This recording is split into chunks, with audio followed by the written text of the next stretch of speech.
May napupusuan ka na bang ano? May napupusuan ka na bang mayor? Depende kung sino ang magbigay. Alam mo naman matindi pangangailangan ko. Kung sino ang magbigay, edi siya ang ibuboto ko. Bakit ba?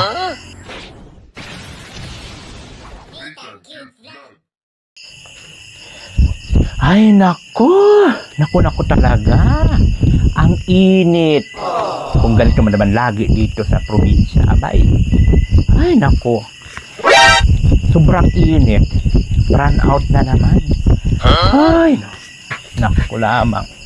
Paano na lamang tayo nito makatulog? Kung ganito lagi. Ay, makainit-init lagi. Run out na naman. Ay, ano na tayo dito? No? Yun ang pinakamahirap. Nagbabayad ka ng kumplito, nagbabayad ka ng tama. Tapos ba-run out. Ay, ano ba yan? Uy, sana naman yung mga upo dyan sa politiko, no? Yun yung mga priority nila. Yung mga laging ginagamit ng tao. Tubig, kuryente, yung mga ganun. Ay, nako. Si Mari. Uy, ang ganda ng upo mo dyan. Hoy! Ano ba yan?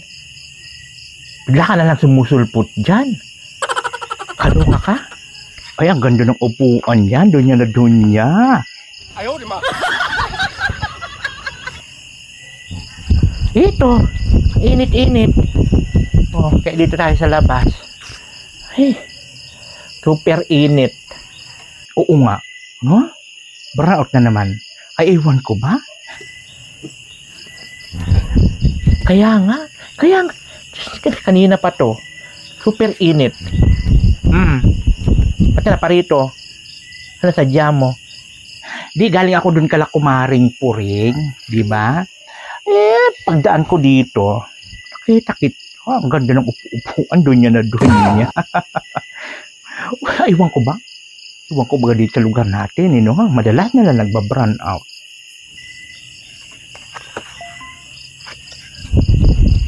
Yung tipong kompleto ang bayad mo, tapos burn out mo. Ay, may iba ako. May iba ako maring bibang, no? May napupusuan ka na bang ano? May napupusuan ka na bang mayor? Depende. Depende kung sino ang magbigay. Alam mo naman matindi pangangailangan ko. Kung sino ang magbigay, edi siya ang ibuboto ko. Bakit ba? Alam, ibig sabihin, ibibinta mo yung boto mo? Ay, alak ka? Ay, natural. Ibinigay, tanggapin. Utak ba? Mindset. Ay, di naman hiningi. Binigay naman. Di saan? Di tanggapin. Bakit ba? Hindi mo ba alam? Isang beses lang yan. Pag once na bininta mo ang buto mo, ilang taon uupo yan sa pwesto. Babawiin yan mas pa.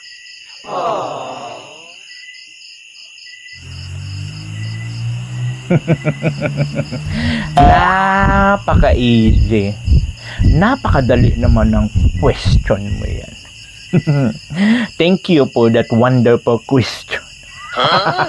Di kung sino ang pinakamataas magbigay, edi siya ang iboboto ko. Problema ba yun?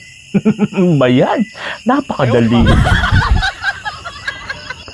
Kaya kung bakit walang asensuhan dito sa Pilipinas dahil sa mga katulad mo, mga walang prinsipyo, mga binibinta ang boto.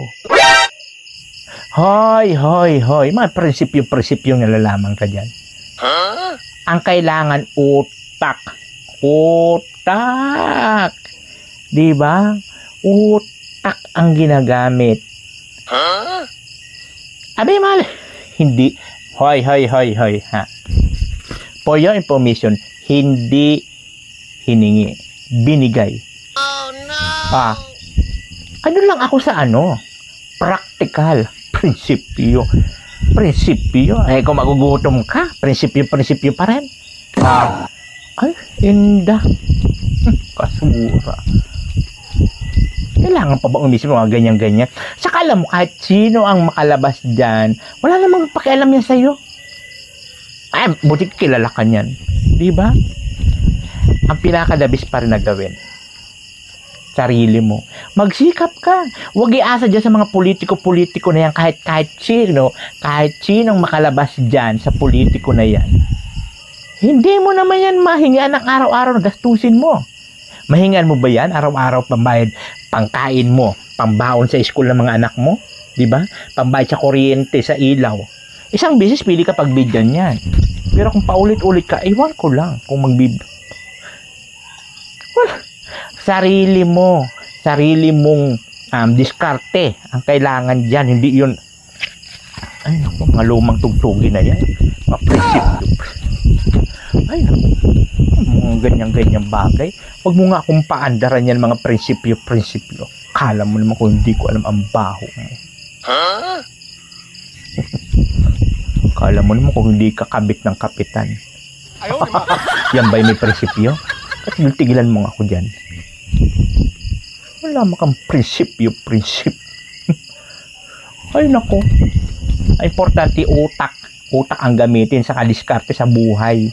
Yun magsikap ka, hindi yun iasa mo kung kani-kanino.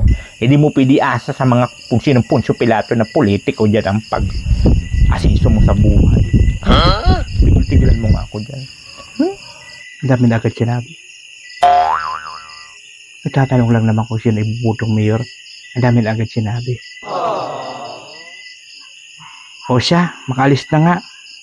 Bayan, ang dami na agad sinabi. Nagtatanong lang naman kung sino ibuboto. Tapos kung sino-sino na agad ang mga pinagsabi. Hindi, lumayas ka na. Bakit ba? Hindi ka naman pinapunta dito.